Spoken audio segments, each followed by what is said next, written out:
Кина продолжува да го зацврстува своето водство во развојот на вештачка интелигенција, надминувајќи ги западните конкуренти во клучни области. Според нови истражувања, кинеските компании и институции предводат во бројот на патенти, научни трудови и практични апликации на оваа технологија.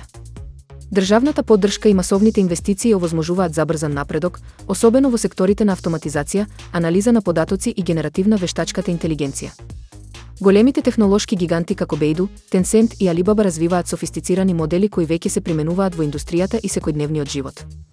Доминацијата на Кина во оваа сфера предизвикува загриженост кај западните земји, кои веќе преземаат мерки за одржување на конкурентноста. САД и Европа се обидуваат да ја забават експанзијата на кинеските технологии преку регулативи и ограничувања за извоз на напредни чипови. Сепак, експертите сметаат дека Кина има непобитна предност, благодарение на својата експанзивна база на податоци и силниот фокус на иновации. Со ова темпо, се очекува земјата да остане лидер во глобалната трка за доминација во вештачката интелигенција.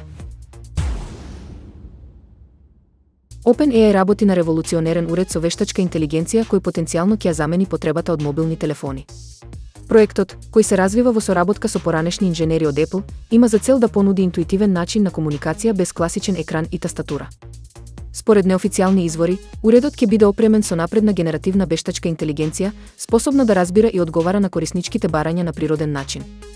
Наместо традиционални апликации, ќе функционира преку гласовни и гестовни команди, овозможувајќи поинтерактивно и персонализирано искуство. Овој потек на OpenAI може драстично да ја промени технолошката индустрија, предизвикувајќи големи промени во пазарот на мобилни уреди. Доколку концептот се покаже успешен, гиганти како Apple и Google би можеле да се соочат со сериозна конкуренција во доменот на персоналните паметни уреди. Иако се уште нема официјални детали за датумот на лансирање, експертите веруваат дека овој уред би можел да го предизвика традиционалниот модел на користење мобилни телефони и да ја одреди иднината на технологијата.